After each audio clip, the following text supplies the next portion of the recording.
Hey, what's up, everybody? I hope everyone's doing good. It's your boy, Mr. Jump on Hit, so you can suck this dick. Let's get right into it. So, when it comes down to Kitana and her half horse stance, there's actually a lot to it. The way I see a lot of people do it is they just back here, teleport, and that's pretty much the only thing they use it for. They don't realize that this move literally gives Kitana an overhaul, in my opinion. So I just want to go over some things that you can do with it that will make your life so much easier. Here's a little tip. When you do Kitana's back 2 on Johnny Cage, you're +1. Doesn't matter where you land it, you're +1. There's another character that's pretty much the same thing, also +1, but for the most part it's always going to be at 0, but just so you bastards know. Anyways, so when it comes to her stance, something that a lot of people neglect is the fact that it has a crushing blow. You land 3 of these motherfuckers and you get a crushing blow. So a lot of people say, oh, that's not really realistic to land 3. Even if there's a trade involved, it's worth it.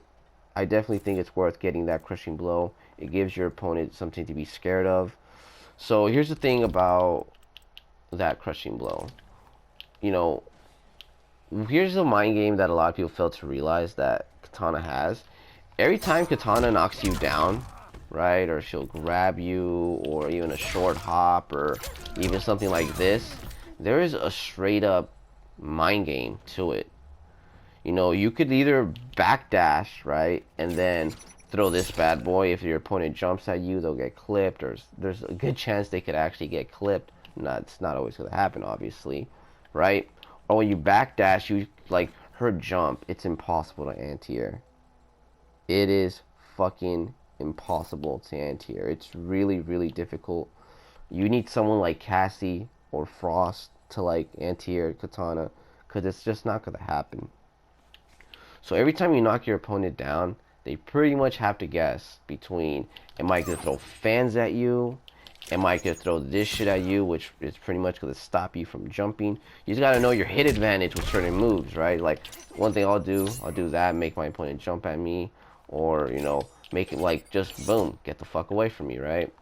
Other strings like this or whatever, boom, and then full screen, there's that. There's nice setups to it that you just gotta like understand how much hit advantage you're getting off of whatever it is you want. So there's that. And they also have to worry about you jumping at them. And this is a real thing. This is something that people need to talk about. And like, jumping with Kitana is something you have to take advantage of. Even though as much shit talk I talk about jumping with Kitana, you're gonna have to jump. It's just, you're gonna have to. And that is the real mind game with Kitana. Once you start landing shit, you know, even if something like this, you could like dash up and boom, on the way in. If they forward roll, boom, they're fucked. You know? Or you could literally stay back, throw fans, throw 1 at a time, or throw 2 if you want to amplify or whatever. Or you can throw this shit, and her full screen presence is wild against a lot of the cast. So definitely work on getting that crushing blow. All you need to do is land 3. Once you land 3, boom, you get this right here. And there's that. Another thing is the fact that she has cancels. This is probably my favorite thing about the stance. The cancels. It gives way more mind games to a lot of her strings. Like this one, like let's see, like this one is real. Like even doing like 1 into that into a grab, believe it or not, even though this is like -4, like I feel like it's just much faster to grab motherfuckers, and they have to worry about that second hit. Like boom, it just happens. This one, I feel like there's a bit of a delay, even though I'm -4. Like it like grabs. It just happens. So I definitely think that is something you should definitely try out and see how it works for you. Because even though I'm -4 and I can grab you, as you see, there is a bit of space or whatever, maybe because of Johnny Cage's hitbox or whatever. But it's just so, I much rather spend the bar. It just comes out quicker. In my opinion, the grab just comes out quicker. Like I'm able to mash the freaking grab button and just do it. And like when you do this and I'm mashing it, there's like a bit of a delay. But when you do something like this, it just happens. So I definitely recommend that's a little thing that I like to do a lot. If you guys seen my gameplay, my Kitana gameplay in the past, even off of the second hit, Boom. Like, that's another thing I like doing, so there's that. Another thing I like to do with this one, even though it's like -9, I'll do a cancel, and then I'll step back, and then go into the low just to throw my opponent off.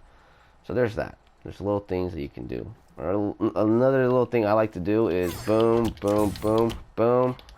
Ghetto fitty fitty. How you doing? That's another thing I like to do. So that string has a mind game. This one is also really, really good.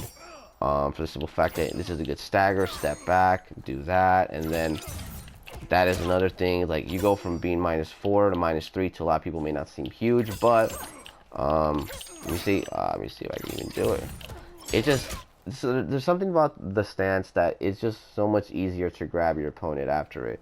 You can mix a short hop, and you could also mix a low starter to throw your opponent off, and that's just one thing you want to do. Keep making your opponent guess at all times. You do something like this or whatever, like even this right here, you go into low. Actually, I would say it's much better to do something like this and then go into that. But again, you know, you could do something like that or whatever. You just gotta like understand, you know, what's the best like stagger to do for what situation. I would say for this situation, if you're gonna do the cancel, it just leaves you at a really good space to like backdash a little and then just throw this guy. Just understand your spacing.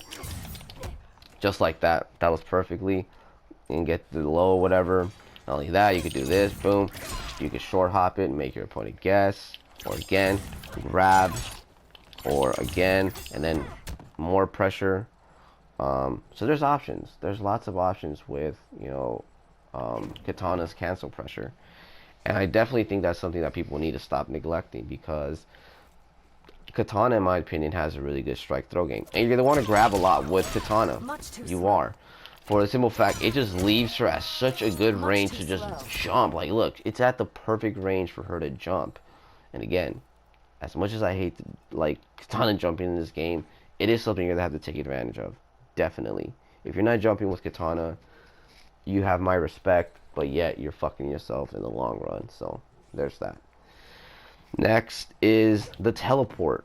What is this teleport really for? I feel like people, like, still to this day, how people use teleports, it's wild. That shit is wild.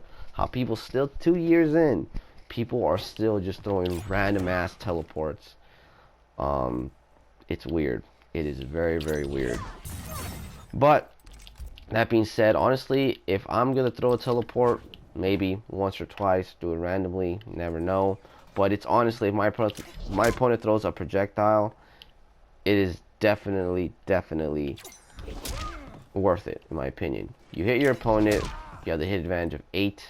You can literally step back, clip your opponent like that, but it's not guaranteed. So one thing you could do is you can amplify it. So let me actually get this shit normal. There's something, like, I don't know if many people know that you can do this, but where the fuck is it? Okay, so we're gonna make it normal, right? You do a teleport, right?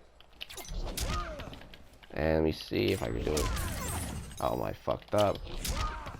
Oh my god, I fucked up again. You see how both my bars went away? Now, if you spam the living shit out of the amplify button, you get more hit advantage. Even though it doesn't do crazy amount of damage, it's 10. But if you do it like just once, you know you get a hit advantage of 9, whatever, right? And that, if that's the case, then, you know, I much rather just do it once and then, you know, make my opponent guess or throw this. This is probably your best friend right here. Boom. And then going into that guy right there. That's probably the thing that you're going to want to do. Because it does gel. It's a little tricky, but me personally, I much rather do this, use that to backdash if my opponent's pressing, and do that. You'll clip them. That's just one thing I would do. Or not even just do that, or even throw this mid right here. But this one is quicker. It is easier to gel, but it's still kind of risky because you know how hit advantage in this game goes. Nothing is real. So there's that. So if you amplify this shit, you spam the living shit out of the button, you can literally do whatever you want to your opponent. You have the hit advantage of 24.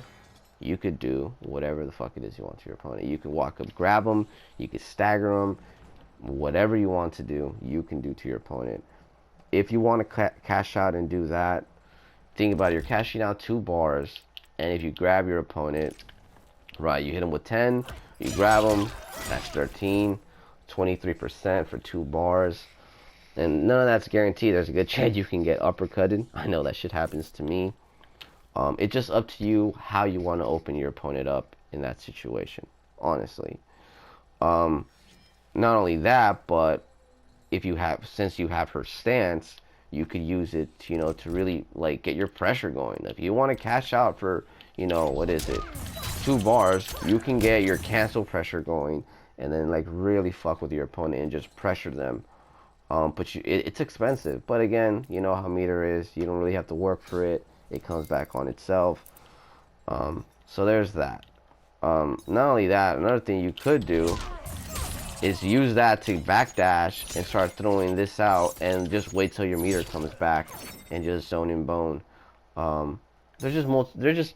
It's literally, it could also be, not only that, a get out of jail free card. Definitely. There's times where I know that the teleport is coming, I block it, I'm ready to block that second hit, and it can be hard to punish online. So there's that. Another thing with the stance, it's just literally, also another thing is that you could just be completely safe with it off of whatever it is you want. And what I mean by be safe with it is that if you're doing a lot of cancels, you could really fuck with the timing of your opponent. Let's say I've been doing this all match, right? Let's say I've been doing this, just like that, right? You could do something like this, wait just a little bit, and then throw it, and they'll get caught by it. That is something that you could definitely mess your opponent with. Like, if they're expecting this right here, wait a little bit, and then boom, catch them on the way in, and they'll get caught. Or just do it immediately.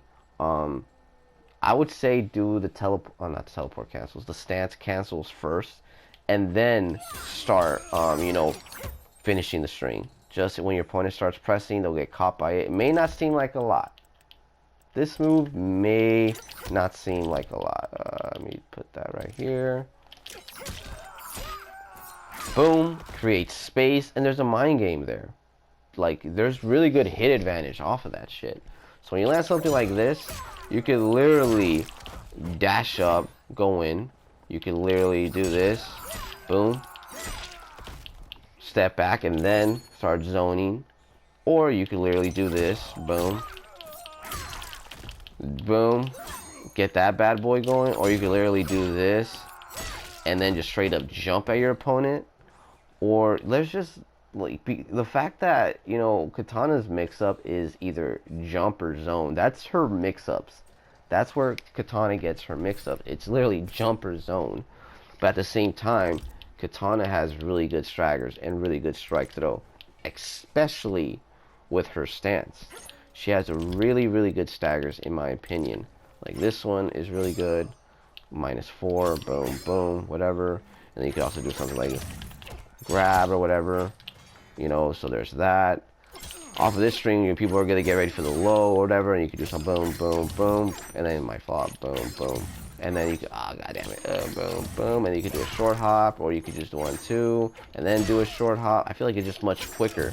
That's the thing about the stance. I think that's one of the most underrated things about the stance that no one talks about, is that once you do the stance, like, grabbing your opponent, it's just instant. It's just fucking instant.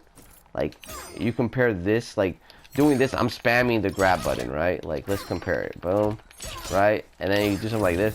It's my fault. Oh, I fucked up again. It's just instant. Instead of doing this, I'm grabbing it. Boom, there's a bit of a delay. It just happens. It's just, in my opinion, more quicker. I don't know. Maybe I could be wrong. If you guys think I'm wrong, let me know. But that's just me. Anyways, hopefully you bastards enjoyed the video. Hallelujah, holla back. Check you bastards later. Deuces.